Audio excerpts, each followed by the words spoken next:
दुनिया के सबसे प्रसिद्ध हिंदू मंदिरों में से एक, जहां भगवान तक पहुंचने के लिए पहले एक सूफी संत की मजार पर माथा टेकना पड़ता है। एक ऐसी तीर्थ यात्रा जहां दर्शन से पहले पूरे 41 दिनों तक इंसान को अपनी सामाजिक पहचान और यहाँ तक कि अपना अहंकार पूरी तरह से मिटाना पड़ता है। हाँ, और सोचिए, एक ऐसा मंदिर जिसके नियम इतने अलग हैं कि वे आज भी लगातार बहसों के केंद्र में रहते हैं। लेकिन उन नियमों के पीछे का जो असली विज्ञान और दर्शन है ना, वो अक्सर इस शोर शराबे में कहीं दब जाता है। बिल्कुल सही कहा। और इसीलिए आज के इस गहन अध्ययन में हम केरल के सबरीमाला मंदिर और भगवान अयप्पा की दुनिया के इन्हीं अनसुलझे रहस्यों को डीकोड करने वाले हैं। आज के इस विशेष भाग के लिए जो विस्तृत अंतर्दृष्टि, कहानी से मिलने वाली सीख और मुख्य बातें हैं, उन्हें ठाकुर प्रॉपर्टी कंसल्टेंसी के पवन ठाकुर जी द्वारा एकत्र, निर्मित और प्रस्तुत किया गया है। बहुत ही बेहतरीन स्रोतों का संकलन किया गया है इस बार। हमारे पास ऐतिहासिक और पौराणिक ग्रंथ हैं, कुछ बहुत ही रोचक वृत्त चित्रों के अंश हैं और उस 18 सुनहरी सीढ़ियों वाले भव्य मंदिर का पूरा खाका भी है। हाँ, और हम आज सिर्फ कथाएं नहीं सुनाएंगे।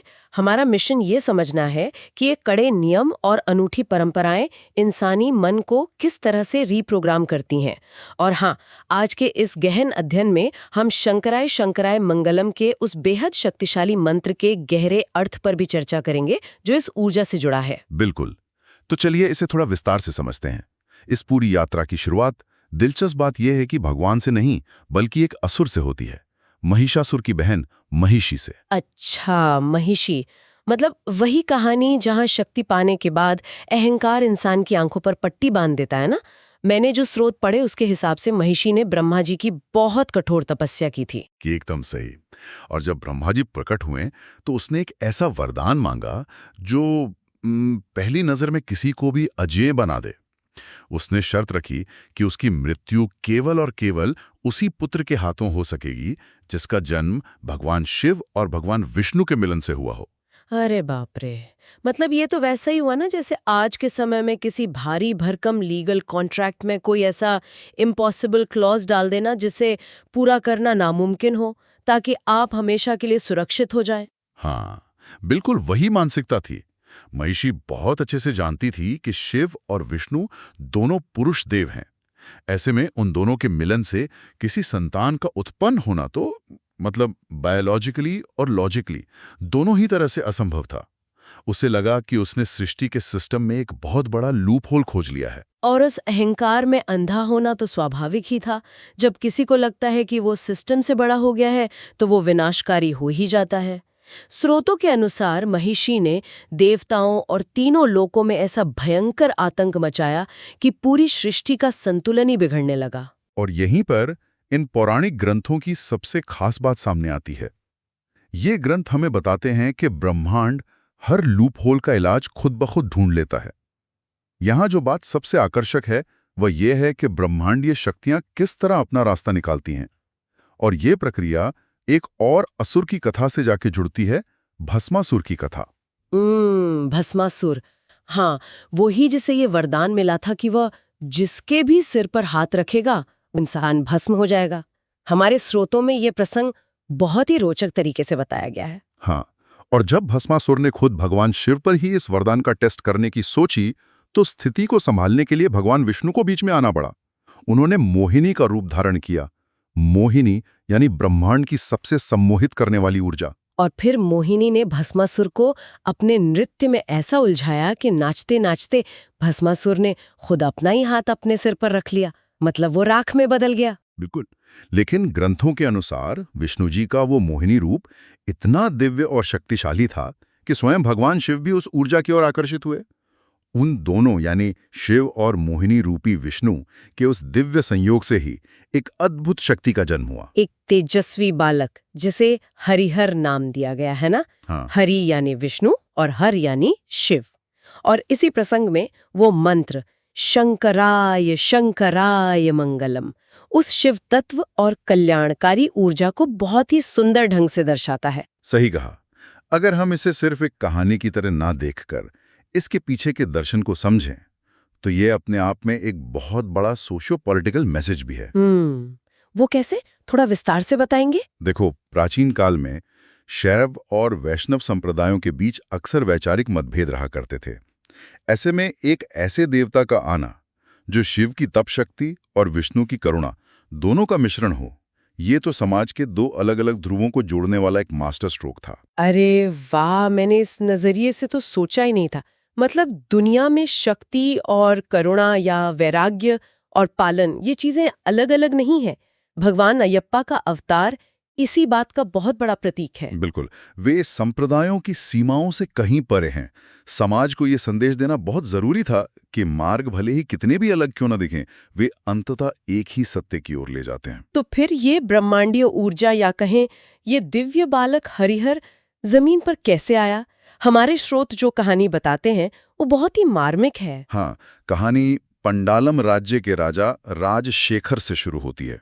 वे अपनी निसंतान होने की पीड़ा के साथ पंपा नदी के किनारे घोर तप कर रहे थे और वहीं उन्हें ये बालक मिला। और इस बालक के गले में एक चमकती हुई मणि थी, इसीलिए राजा ने उसका नाम मणिकंदन रखा था, है ना? हाँ, राजा राजशेखर ने एक महात्मा के कहने पर उस बालक को खुशी खुशी अपना लिया और उसे महल ले आए। लेकिन मणिकंदन कोई आम बच्चा तो था नहीं। बहुत कम उम्र में ही उसने असाधारण ज्ञान और शौर्य दिखाना शुरू कर दिया था। एक तरह की आध्यात्मिक गहराई थी उसमें। राजा उसे बहुत मानते थे। लेकिन जहां सत्ता होती है वहां इंसानी फितरत के कुछ बहुत ही स्याह पहलू भी पनपने लगते हैं। ईर्ष्या और असुरक्षा। एकदम सही। कहानी में एक बड़ा मोड़ तब आता है जब राजा और रानी का अपना सगा पुत्र पैदा होता है। अब तकनीकी रूप से देखा जाए तो वो सगा बेटा ही उत्तराधिकारी होना चाहिए था। लेकिन मणिकंदन की योग्यता और प्रजा में उसकी लोकप्रियता इतनी ज्यादा थी कि राजा राजशेखर उसी को अगला राजा बनाना चाहते थे। और बस यहीं से सत्ता का असली खेल शुरू होता है। बिल्कुल। एक महत्वाकांक्षी मंत्री था और खुद रानी, दोनों को ये बात चुभने लगी कि एक अनजान बालक सिंहासन पर कैसे बैठ सकता है। सत्ता की असुरक्षा इंसान से कुछ भी करवा सकती है। हाँ, उन दोनों ने मिलकर एक बहुत ही जटिल षड्यंत्र रचा। रानी ने अचानक एक रहस्यमयी बीमारी का नाटक किया, ऐसा नाटक कि कोई भी इलाज काम नहीं कर रहा था। और फिर उसी मंत्री ने एक वैद्य का रूप धरा।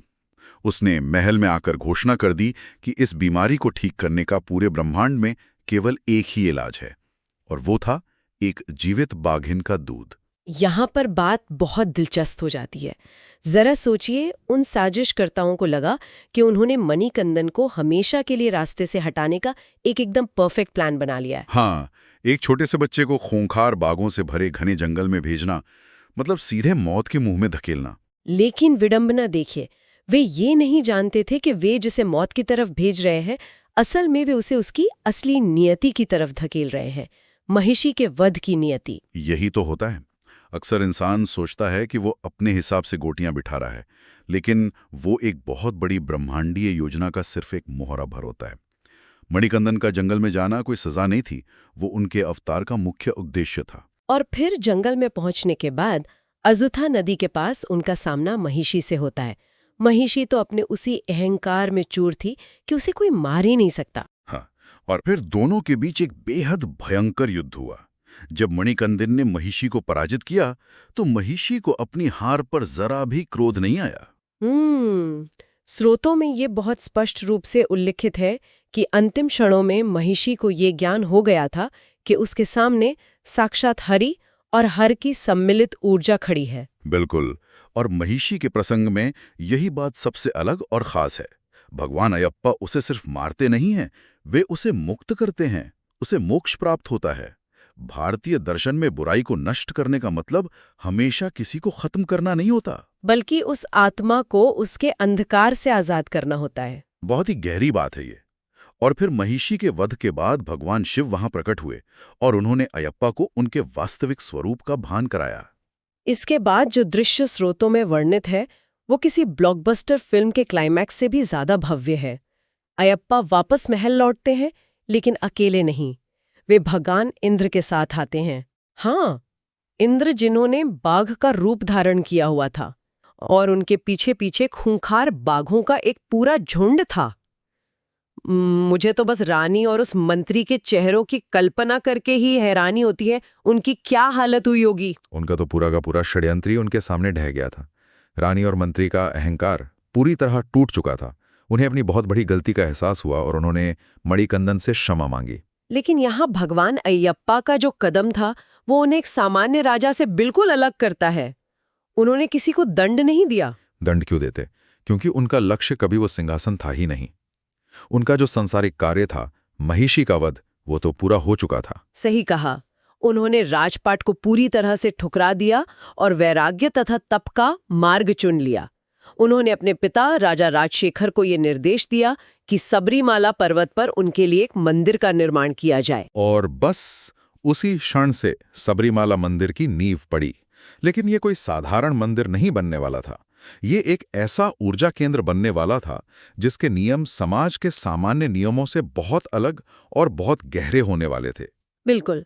अब हम उस हिस्से पर आते हैं जो शायद श्रोताओं में सबसे ज्यादा उत्सुकता पैदा करता है, और मैं यहाँ थोड़ा रुक कर इसे साफ करना चाहती हूँ। हम यहाँ निष्पक्ष रूप से स्रोतों का विश्लेषण कर रहे हैं। सबरीमाला मंदिर के नियम इतने अलग क्यों हैं, विशेष रूप से महिलाओं के प्रवेश निषेध को लेकर जो नियम है। हाँ, आज के समय में इसे कई तरह के चश्मों से देखा जाता है। एकदम। लेकिन अगर हम सिर्फ अपने ऐतिहासिक और पौराणिक ग्रंथों पर टिके रहें, बिना किसी आधुनिक बहस या राजनीति में पड़े, तो इसके पीछे की मूल कहानी क्या है? यह एक महत्वपूर्ण प्रश्न खड़ा करता है। ग्रंथों में इसका उत्तर महिषी की कथा के दूसरे हिस्से में मिलता है। कथाओं के अनुसार वध के बाद महिषी का भौतिक शरीर तो नष्ट हो गया, लेकिन वो अपने असली रूप में आ गई। दरअसल वो एक श्रापित कन्या थी। अच्छा, श्रापित कन्या। हाँ, वध के बाद वो एक अत्यंत सुंदर स्त्री मल्लिकापुरत्थमा के रूप में परिवर्तित हो गई और उसने भगवान अयप्पा के सामने विवाह का प्रस्ताव रखा। लेकिन भगवान अयप्पा तो अपना उद्देश्य पूरा करके आजीवन ब्रह्मचर्य का प्रण ले चुके थे ना? वे तो एक यौगिक अवस्था में प्रवेश कर रहे थे। बिल्कुल, यही बात उन्होंने मल्लिकापुरत्थमा को समझाई। उन्होंने उसका प्रस्ताव बड़ी विनम्रता से अस्वीकार कर दिया। लेकिन मल्लिकापुरत्थमा के सच्चे प्रेम का सम्मान करते हुए भगवान अयप्पा ने उसे एक वचन दिया। और वो वचन क्या था? उन्होंने कहा कि जिस साल सबरीमाला की तीर्थ यात्रा में कोई भी नया भक्त, जिसे कन्नी स्वामी कहा जाता है, दर्शन के लिए नहीं आएगा, उस दिन वे अपना ब्रह्मचर्य व्रत तोड़कर उससे विवाह कर लेंगे।